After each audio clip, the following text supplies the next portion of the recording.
What's up guys, Demoner1212 and it's list day. Yes, list day, and today we're continuing to look at the best cards in every main set of the game. Today's set is Cosmo Blazer. Cosmo Blazer is a bit unremarkable, but there's some interesting cards that bolster current meta decks at the time and interesting legacy support. We're gonna make our best of it. Also, this isn't me screwing with the color settings. My friend Ian got a boat and he's like, you should come putz around in the South Shore of Long Island. And I was like, okay, and then I got sunburned. I might be able to fix it. We'll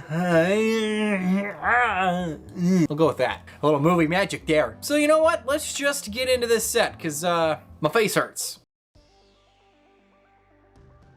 Number 10 is Spellbook of the Master. Spellbook of the Master is a normal spell card that reads, if you control a spellcaster monster, you can reveal one other spellbook card in your hand to target one normal spellbook spell card in your graveyard, except Spellbook of the Master, and then this card's effect becomes the effect of the card in the grave. So when it resolves, it just resolves as the other card. Why that good? I don't know. Well, spell cards have an interesting problem where they're like, if you just ignore their effects, they're kind of like inherently -1s, because you play them, they immediately go to grave when they resolve. So unless it's something like Pot of Greed that just draws you a bunch, you're finding that you burn advantage pretty quick when all you have is spells and traps. So it's cards like this that help you mitigate that damage by hitting things like Spellbook of Power or Spellbook of Secrets, which allow you to do a thing, insert a thing, or whatever. Reusing your spell cards in the graveyard is a good ability. You can really see why spellbooks became one of the most powerful decks in the history of the game. Judgment aside, every one of their cards is just like a consistency card. It's just get more cards. All because you gotta mitigate that whole I'm a spell card thing.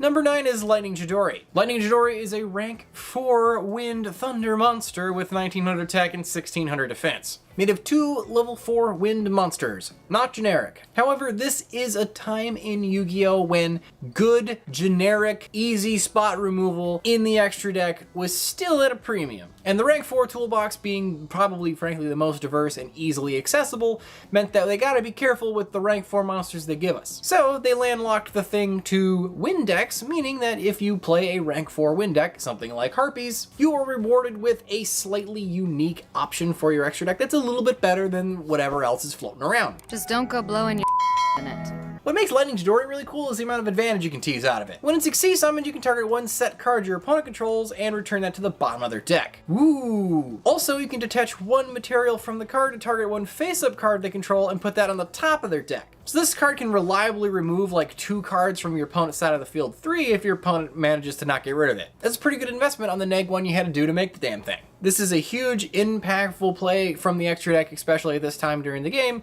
so it really was a boon to rank 4 win decks, giving them a fun, powerful extra deck option that is unique to themselves. Speaking of unique rank 4s, we got Ictorigus, King of the Noble Knights. Made of 2 level 4 Noble Knight monsters, this thing's not just stuck in an attribute type deck, it's stuck in an archetype. And because of that, it is tailor-made for that deck and is actually a pretty solid box monster for them Noble Knights. The way Noble Knights work is they gain effects when they get their equip spells equipped to them. They're knights, they got equipped spells that are swords. They do knights with sword stuff. Trouble is, if you go to XC or Synchro with a dude equipped with a bunch of crap, you lose all that crap. So, what is the wayward knight errant supposed to do? Well, if you make Arturigus here, when he's summoned, you can target 3 equipped spells that are in your graveyard with different names that are noble arms things. You can equip those guys to him. So if you have a bunch of crap equipped to like boars or something and you overlay, you can stick these things to him instead. Nice. But, okay, so you made a big bad boss monster and he's got like your whole graveyard equipped to him. Does he do anything else? I mean, kinda. You can detach one material from this card to destroy spells and traps on the field, up to the number of noble arms equipped to this thing. That's actually really not too bad. It lets you blow up your opponent's back row. However, if you're getting a really good full use of this card, your opponent must not be playing very good back row, because none of that stopped the summon of this card. So what the hell is your opponent doing? It'd be nice if he had some protection or something though, you know, right? Other than whatever's bestowed to him by the equip spells. All right, here we go. The next one's an actually good extra deck monster. Oh, got him. Crimson Blader. Crimson Bladder? Oh, that's like something seriously wrong though, right? I summon bladder stones in defense mode. Level 8 Fire Warrior Synchro Monster. Now, the discerning Yu-Gi-Oh player might say, But Dave, this is an Xeria set. Why the hell are we talking about a synchro monster? well, that should inform you the caliber of the card in this set. It's okay. Now, Crimson Blader is actually pretty good. 28, 26, pretty good attack defense spread, made of one tuner and one or more non-tuners. It's a generic level 8 synchro monster. And his effect says, if this monster destroys an opponent's monster by battle and sends it to the graveyard, what am I doing holding this for?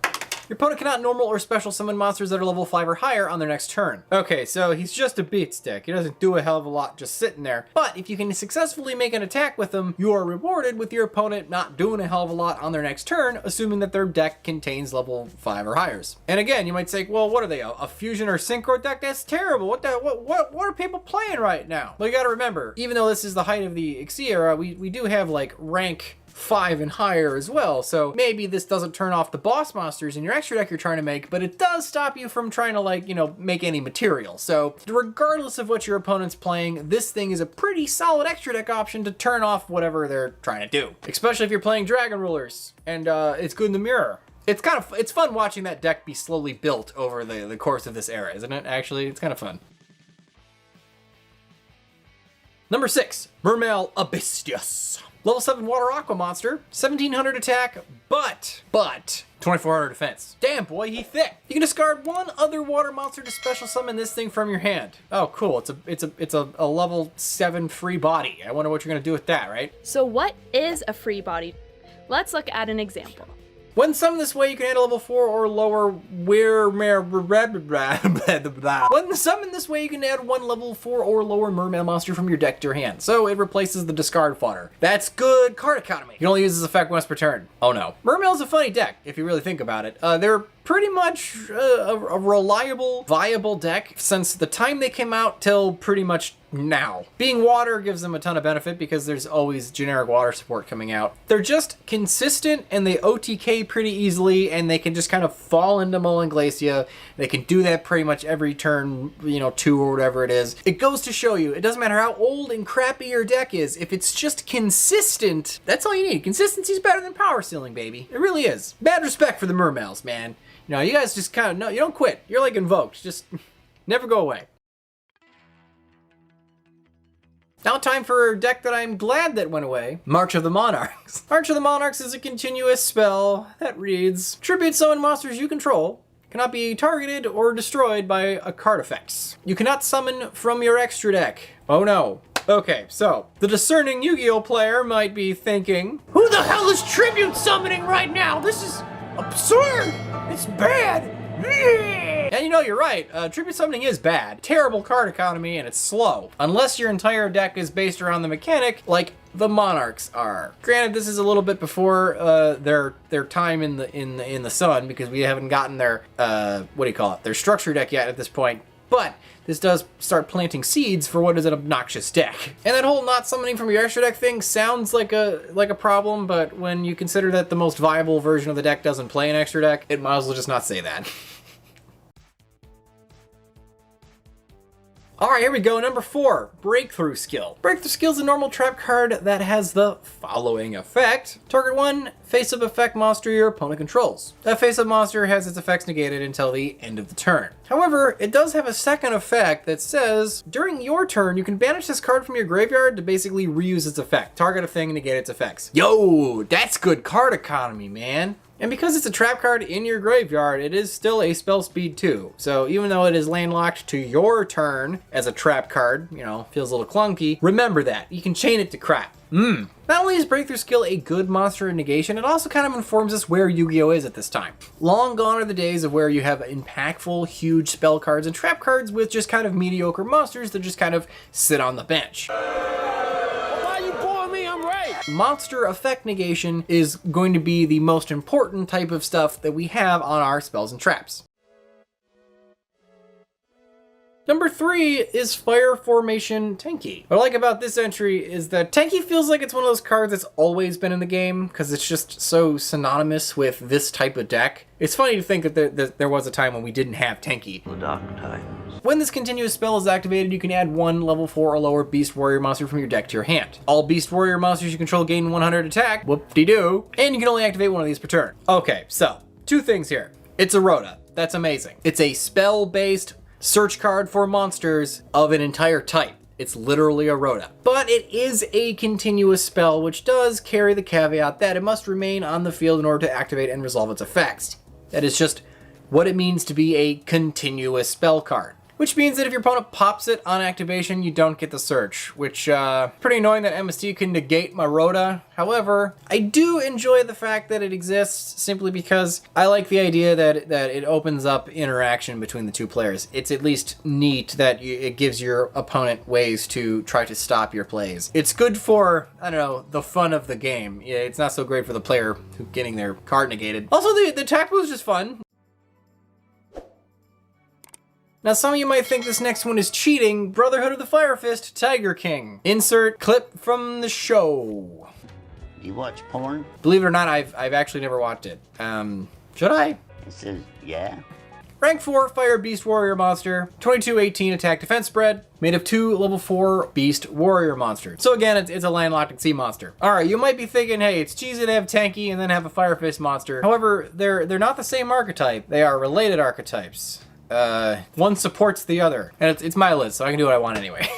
When this card is XC summoned, you can set one Fire Formation spell or trap card from your deck directly to the field. Oh, that's good card advantage right there. Also, I think that effect is exactly why you consider the Fire Formations an archetype, because this card officially supports them, because it calls them out by name. Once per turn, you can detach one material from this card, negate the effect of all other face-up monsters on the field that aren't Beast Warriors. Wow! Fire Fist coming out of the gate swinging with a great boss monster. Holy shit. Negating everything that's face up on the board, that feels like a really, really good reactive play. It also has a third ability that says when this card is sent from the field to the graveyard, you can send 3 Fire Formation spell or traps you control to the graveyard that are just kind of hanging out to summon 2 level 4 or lower Beast Warrior monsters right from your deck in defense position. Okay, so it's a when you can, so I guess you can't really link it away or anything. It feels bad, man. But it is fun that it has an option to recur some of its advantage lost when you lose it, because those Fire Formations, a lot of them don't really do anything while they're sitting on the board, so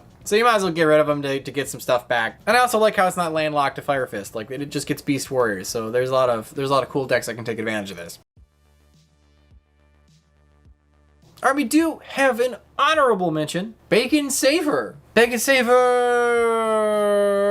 This little level 2 zombie says during either player's battle step, ooh, fun. You can banish it from the graveyard to negate an attack. That's occurring. Weird card text. You can only use it once per duel. That seems a bit extreme. Can't negate too many attacks. Is the card good? Not really. If you're playing like a weird zombie mill deck, it's a fun tech to keep you from dying. It literally saves your bacon. Hardy har har. Fucking idiot. But it's not anything phenomenal. And we also have a dishonorable mention, Dice Nide. Dice Nide's a continuous trap card that reads, each time an opponent special summons a monster, you need to roll a 6-sided die, and then return all of those monsters your opponent special summoned to their hand that have a level that matches the result of the die roll. Okay, so it's almost like a Vanity's Emptiness that's like one-sided, but totally up to random chance. That's terrible. I hate how this card is not good. It is a symptom of Yu-Gi-Oh! Gamble cards just aren't good in this game. I don't know if it's because they just don't print them with the right effects, or if it's something to do with the fact that just every card in Yu-Gi-Oh! Is a resource, and we don't have like a mana pool or anything, so cards need to be impactful when they activate. So if a card doesn't do anything, it's just automatically bad in this game, because it needs to be impactful. It's a damn shame though, because it's a fun card. Anywho, today's sponsor is TCG Player. If you guys are still, for some reason, playing physical Yu-Gi-Oh! There's no events, but, you know, maybe you're doing the remote duel extravaganza or some hooey. You need some physical cardboard? Use my link in the description below. Hook yourself up. Alright, the number 1 card in Cosmo Blazer. What could it possibly be? It's Diamond Direwolf. Diamond Direwolf, baby. Finally, a generic rank 4 after all of these non-generic rank 4 cards. What do? It blows self up. This generic rank 4 made of 2 level 4 monsters says you can detach 1 material from this card to target 1 beast, beast warrior, or wing beast monster on the field, and then 1 other card and blow them both up. He's a beast. So you know what you're doing half the time? He's blowing himself up to pop another card. He's rank 4 Scrap Dragon. But Dave, the card advantage is terrible. Yeah, it is. It's real bad. But hey, if their opponent's got a Floodgate, like an Acro Valley or some hooey, and it's just screwing you up, and you can make 1 rank 4 play to save your skin, this might be what you need to out that card. At this time in the game, we just did not have access to cards that could just make a rank 4 play and just destroy anything. So we had to make do. Blowing up our own Diamond Direwolf. Oh man, I don't miss that. Granted, the card's not bad. I shouldn't be so hard on it. It's pretty cool that it can blow up anything. And if you play it in a deck that's like Wing Beast or Beast Warrior or whatever, you don't actually have to blow himself up, which might lend itself to blowing up something you might want to kill on your side of the field to get some other effect off. So there is some weird combos you could do with it if you're in a very specific deck, but that's taking away from the fact that it's generic, and that was the entire point. So more often than not, you are blowing himself up, and that's pretty frustrating. But for this time in Yu-Gi-Oh, this was very good. All right, guys, that was Cosmo Blazer, the little set that kind of just exists. Interesting cards, just kind of bolstering stuff that already is a thing. Let me know in the comments below what you guys think, and also, do you guys see these videos about a week after I record them? So this question is not going to be for the next video, but the video after, I suppose. But next video, I'm going to open this one up to all of you guys, not just the guys over on Discord, to help with this list, because this one is going to be pretty subjective, and I think I want you guys to do some research. The next list is going to be the top 10 cards that made bad decisions in life. That's all you're getting. I'm curious to see what you guys do with it. And anyway, guys, remember, if you don't troll them out of who will, I'll see you guys next time. Just a quick special thank you to all my supporters over on Patreon. You guys make the whole channel possible. You guys have no idea how much it means to me that you guys do that. If you guys want to be part of the Goblet Attack Force, link for the Patreon down in the description below. Well, look who's back. Be sure to subscribe to the channel this time, or I will use my Millennium Rod and do devious things to you. Evil things. Also, by the way, Bakura never did ever get that milk. I did get the bloody milk. No, you didn't. This is oat milk. It's not real milk. It needs to come from a cow. How do you milk an oat?